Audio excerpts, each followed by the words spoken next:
संसद के जो अंग हैं वो 3 अंग होते हैं, राष्ट्रपति, राज्यसभा और लोकसभा। इन 3 को मिलाकर ही संसद पूर्ण होती है, इन तीनों को मिलाकर ही संसद बनती है। संसद कोई अलग से नहीं है। राष्ट्रपति, राज्यसभा और लोकसभा, ये तीनों अगर मिल जाएं तभी वो संसद कहलाती है। ये तीनों अंग हैं, अगर इन तीनों में से कोई एक भी अलग हो जाता है तो संसद पूर्ण नहीं होती। तो गाइस आज हम राज्यसभा के बारे में जानेंगे। देखिए, राज्यसभा जो होती है इसको उच्च सदन कहा जाता है और लोकसभा को निम्न सदन कहा जाता है। ये होता है अपर हाउस और लोकसभा होता है लोअर हाउस। ठीक है गाइस। और राष्ट्रपति भी इसका अंग होता है, राष्ट्रपति का काम अलग होता है, उसके बारे में अलग से वीडियो में डिस्कस करेंगे। आज हम राज्यसभा को जानते हैं, फिर लोकसभा को पढ़ेंगे, फिर राष्ट्रपति को, फिर जानेंगे संविधान का संशोधन संसद में किस तरह से किया जाता है। राज्यसभा संसद का उच्च सदन होता है, स्थायी सदन होता है, अर्थात राज्यसभा का विघटन नहीं हो सकता। मतलब राज्यसभा कभी भी भंग नहीं की जा सकती। लोकसभा तो भंग हो सकती है, लेकिन राज्यसभा किसी भी कीमत में भंग नहीं हो सकती। राज्यसभा केंद्र में राज्य के प्रतिनिधित्व की व्यवस्था करती है, लेकिन भारत में अमेरिका के समान संसद के उच्च सदन में राज्यों का समान प्रतिनिधित्व नहीं करती है। राज्यसभा में राज्यों का प्रतिनिधित्व उसकी जनसंख्या के आधार पर ही किया जाता है। इसकी संरचना के बारे में अगर हम देखें तो इसमें टोटल 250 सदस्य होते हैं, जो कि वर्तमान में केवल 245 सदस्य हैं। अधिकतम संख्या 250 हो सकती है। इसमें 12 सदस्य जो होते हैं वो राष्ट्रपति के द्वारा नॉमिनेटेड किए जाते हैं, लेकिन प्रेजेंट में 12 ही हैं। लेकिन जो कम है वो है राज्यों से 238 सदस्य राज्यसभा में भाग ले सकते हैं, राज्यसभा सदस्य हो सकते हैं, किंतु वर्तमान में केवल 233 सदस्य ही हैं। यहीं पर 5 सदस्यों की संख्या कम है, 5 सदस्यों की संख्या रिक्त है। तो टोटल प्रेजेंट में सॉरी गाइस, वर्तमान में जो राज्यसभा सदस्यों की संख्या है वो 245 है, ना कि 250। वैसे अधिकतम 250 हो सकती है, ये बात याद रखिएगा, 250 निर्धारित है। अब बात करते हैं राज्यसभा के सदस्यों का चुनाव। राज्यसभा के सदस्य कैसे चुने जाते हैं? तो राज्यसभा के सदस्यों का चुनाव सीधे मतदाताओं द्वारा नहीं होता। जैसे हम लोग लोकसभा के सदस्यों का चुनाव देखते हैं ना, होता है मेंबर ऑफ पार्लियामेंट का चुनाव होता है, उसमें पब्लिक सीधे पार्टिसिपेट करती है, पब्लिक वोट करती है। लेकिन राज्यसभा के चुनाव में ऐसा नहीं होता।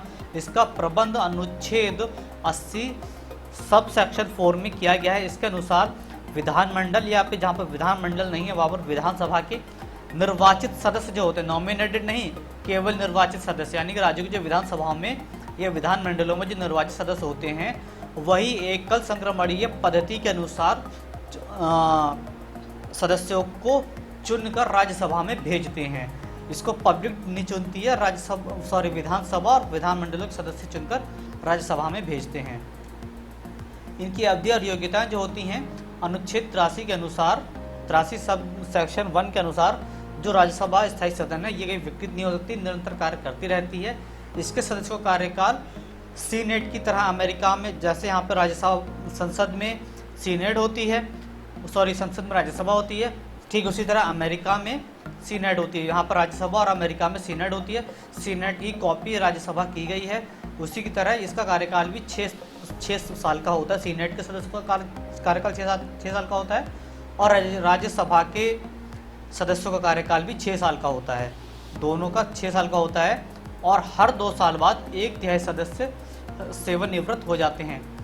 भारत में अमेरिकी सीनेट की तरह ही सदस्य पुनर्निर्वाचित हो सकते हैं। मतलब कि जो पहले संसद का सदस्य रह चुका है, राज्यसभा का सदस्य रह चुका है, वो दोबारा राज्यसभा का सदस्य हो सकता है।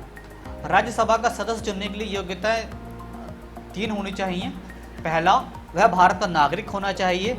नंबर 2, उसने 30 वर्ष की आयु पूर्ण कर ली हो।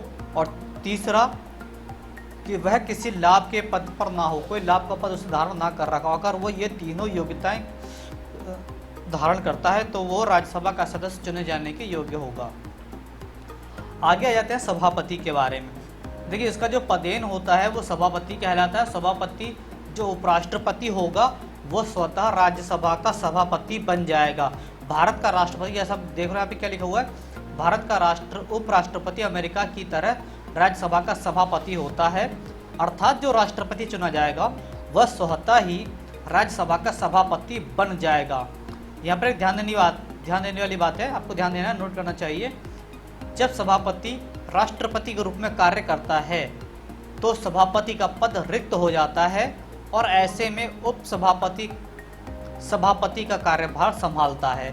यानी कि अगर मान लीजिए किसी वजह से राष्ट्रपति का पद रिक्त हो गया है और राष्ट्रपति का कार्य करने के लिए उपराष्ट्रपति को जाना पड़ेगा, उपराष्ट्रपति जब राष्ट्रपति का कार्य करने के लिए जाएंगे तो उपराष्ट्रपति का पद खाली हो जाएगा, तब उपराष्ट्रपति का कार्यभार उपसभापति महोदय संभालेंगे। अब यहाँ पर एक पॉइंट आपको और नोट करना चाहिए, उपराष्ट्रपति को हटाने का प्रस्ताव केवल राज्यसभा में ही रखा जा सकता है।